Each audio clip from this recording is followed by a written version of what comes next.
शांति। 17 अगस्त 2026 बाबा का साकार मुरली।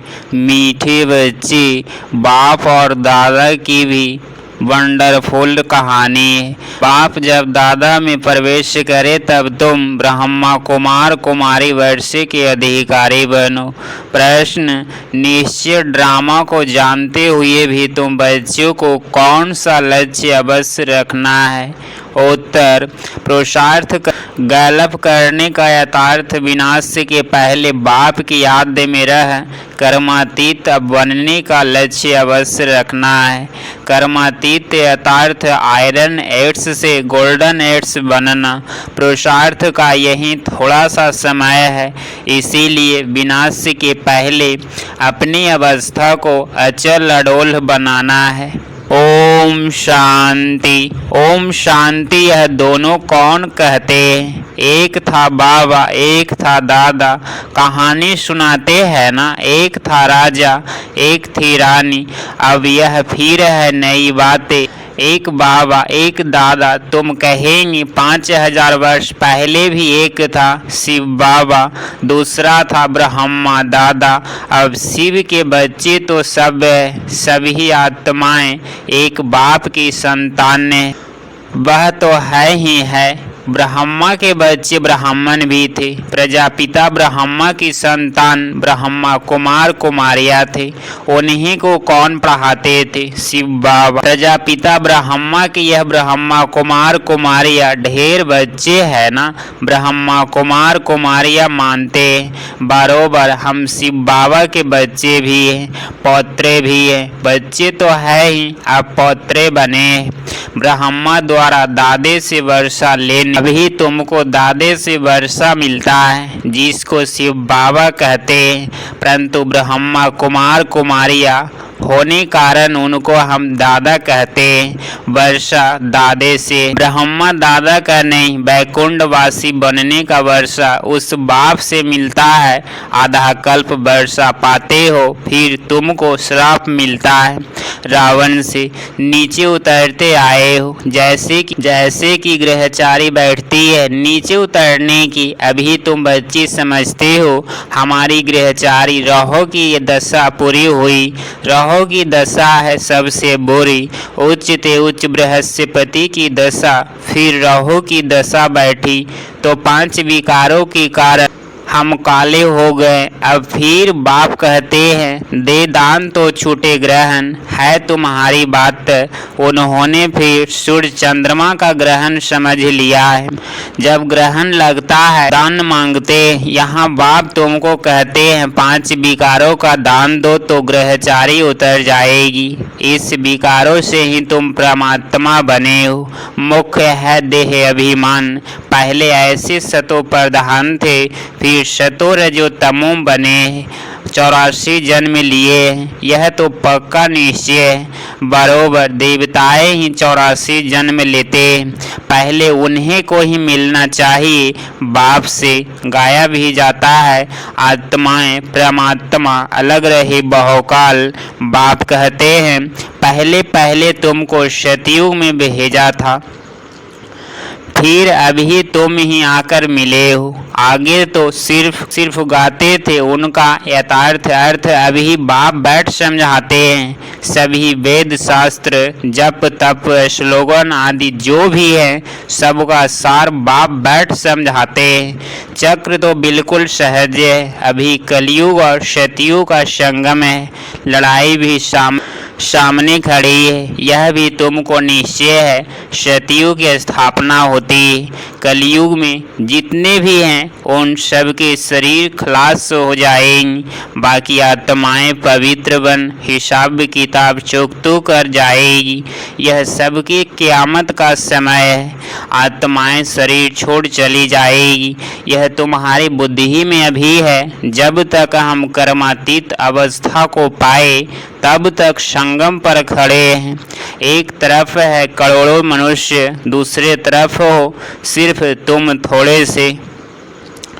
तुम्हारे में भी कितने जो निश्चय बुद्धि होते जाते हैं। निश्चय बुद्धि विजयंती फिर जाकर विष्णु के गले की माला बनेंगी।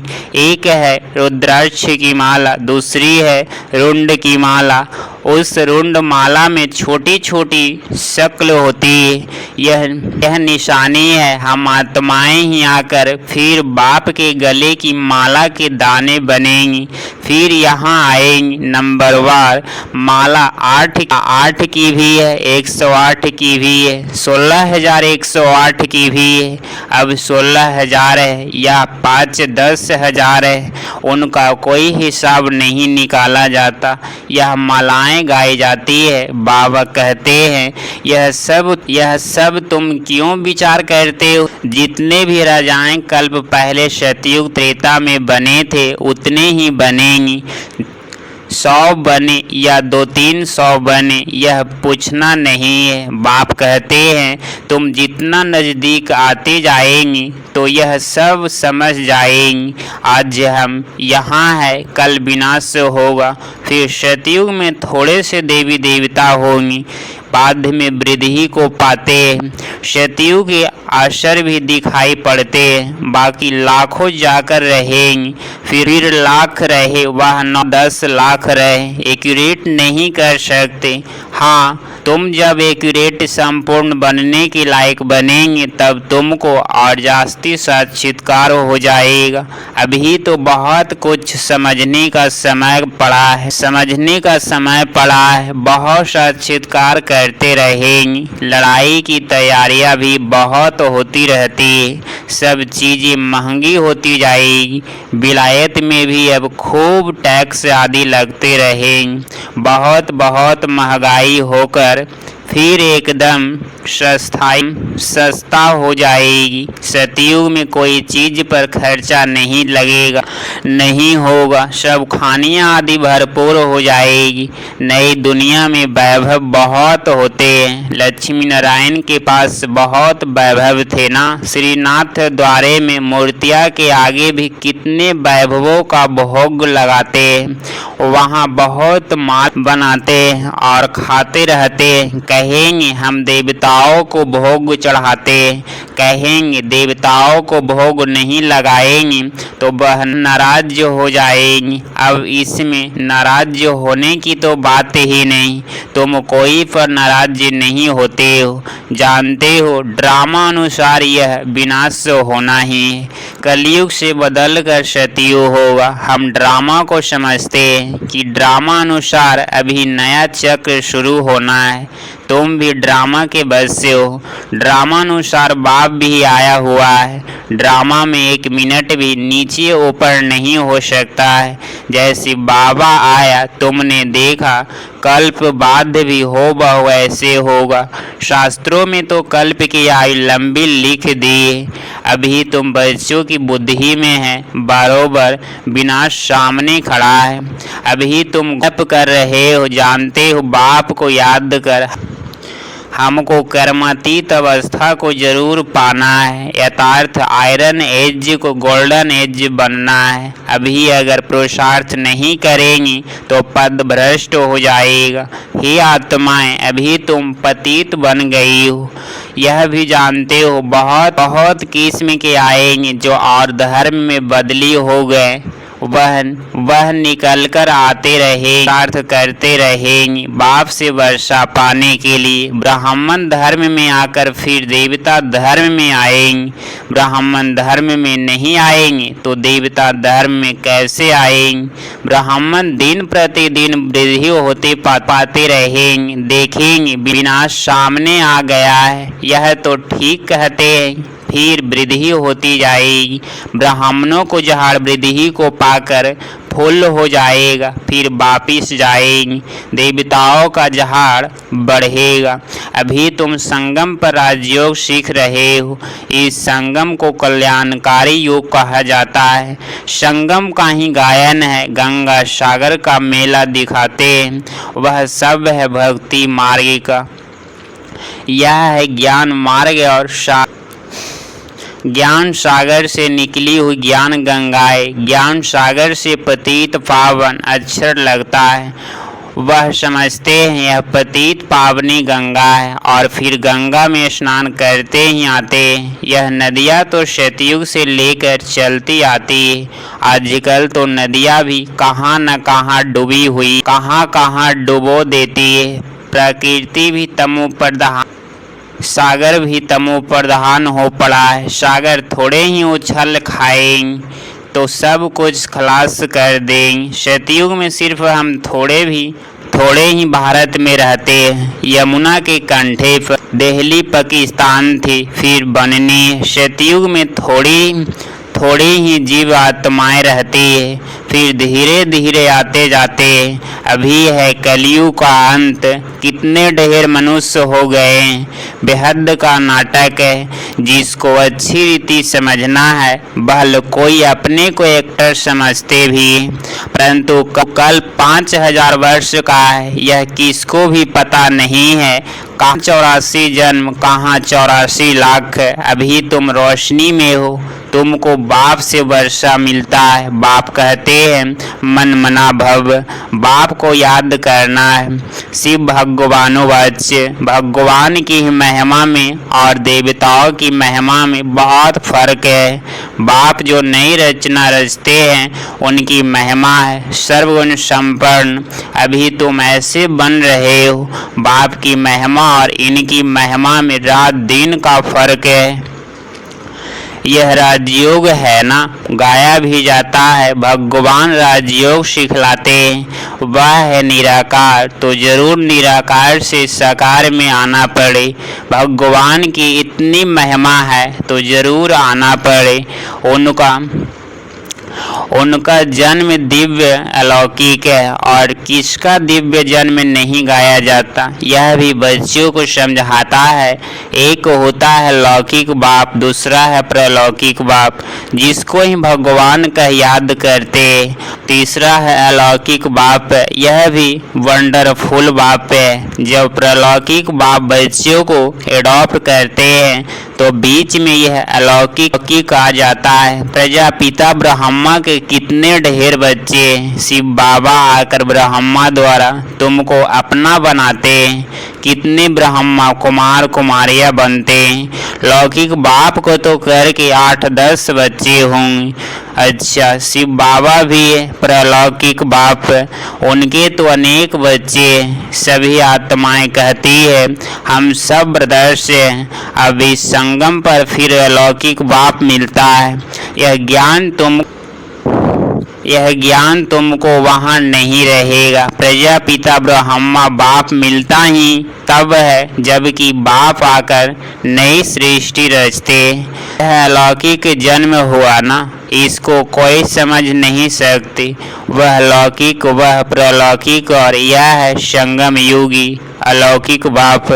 लौकिक बाप तो सतयुग से लेकर होते आए। प्रलौकिक बाप को वहाँ को याद नहीं करते। वहाँ होते ही हैं एक बाप, हे भगवान, हे परमात्मा कहकर याद नहीं करते। फिर द्वापर में जब भक्ति शुरू होती है तो बाप 2 होते। संगम पर है 3 बाप। प्रजापिता ब्रह्मा भी अभी मिलता है। अभी तुम उनके बने हो, जानते हो यह अलौकिक बाप है। अभी तुम इन बातों को अच्छी रीति जानते हो, याद करते हो। अपने को आत्मा समझ बाप को याद करो। सतयुग में याद करने की दरकार ही नहीं। दुख में प्रलौकिक बाप का सब सिमरन करते। यह तो बिल्कुल सहज बात है। सतयुग त्रेता में एक बाप होता है, द्वापर में तो बाप होते हैं। इस समय तुम अलौकिक बाप के बच्चे बने हो। इस द्वारा तुम वर्षा लेते हो। तुम बच्चे ही ब्राह्मण बनते हो जो फिर देवता बनेंगे। विनाश भी तुम्हारे को ही देखना है जो तुम इन आँखों से देखेंगे। वंश छोड़ेंगे, मनुष्य तो मरेंगे ना। जापान में भी वंश छोड़ा, देखा ना कैसे मनुष्य मरे। अब यहाँ लड़ाइयाँ लगती रहती है। खुद भी कहते हैं हम तंग होते जाते हैं। 10-10 वर्ष तक भी लड़ाई चलती रहती है। वंश में तो चपटी में सेकंड में सब खलास हो जाएगा। चिंगारी लगती है तो शहर नष्ट हो जाते हैं। यह तो बांस है, आग भी लगनी है। तुम बच्चे जानते हो बाप आए ही हैं स्थापना और विनाश कराने, तो जरूर यह सब होगा। पुरुषार्थ करने का अभी समय है। माया घड़ी घड़ी तुम्हारा बुद्धि योग तोड़ देती है। अर्जुन तुम अडोल स्थित कहाँ बने हो? कहते हैं बाबा माया के तूफान बहुत आते हैं। कोई तो सारे दिन में घंटा आधा घंटा याद नहीं करते। बाप कहते हैं तुम कर्मयोगी हो, 8 घंटा तो यह सेवा करें, 8 घंटा याद कर सको इतना पुरुषार्थ करना है। याद करते रहने से विकर्म विनाश होते जाएंगे। इसको योग अग्नि कहा जाता है। यह है मेहनत। गृहस्थ व्यवहार में रहते हुए सिर्फ याद करना है। यह भी बाबा बतलाते हैं कि जिन्होंने गृहस्थ छोड़ा है, बच्चे बने हैं, वह भी इतना याद नहीं करते हैं। घर में रहने वाले और ही जास्ती याद करते हैं। अर्जुन और बेहिल का भी मिसाल देते हैं ना। मेहनत है बाप को याद करना और चक्र को समझाना है। महाभारत लड़ाई भी जरूर लगेगी, सतयुग में थोड़े ही लगेगी।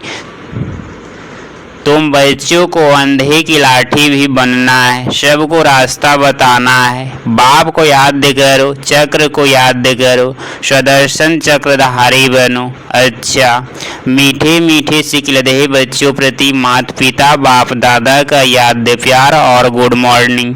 रूहानी बाप की रूहानी बच्चों को नमस्ते नमस्ते।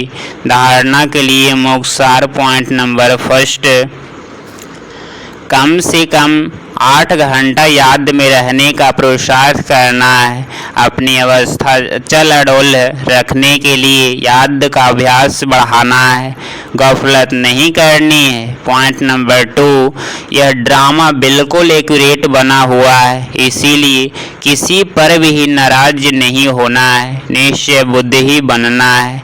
17 अगस्त 2026 का वरदान तोड़ना, मोड़ना और जोड़ना, इन 3 शब्दों की स्मृति द्वारा सदा विजयी भव। सारी पढ़ाई और शिक्षाओं का सार यह 3 शब्द है। कर्म बंधन तोड़ने है, अपने संस्कार स्वभाव को मोड़ना है और एक बाप से सर्व संबंध जोड़ना है। यह 3 शब्द संपूर्ण विजय बना देंगे। इनके लिए सदा यही स्मृति रहे कि जो भी इन नैनों से विनाशी चीजें देखते हैं वह सब विनाश हुई पड़ी है। उन्हें देखते भी अपने नए संबंध, नई सृष्टि को देखते रहो तो कभी हार हो नहीं सकती। स्लोगन योगी की बिना निशानी है सदा क्लीन और क्लियर। ये व्यक्ति सारे अपवित्रता के बीज को भी समाप्त कर संपूर्ण स्वच्छ पवित्र बनो। अगर ब्राह्मण जीवन में संकल्प में भी अपवित्रता व मर्यादा आ जाती है तो तख्त नशीन की बजाय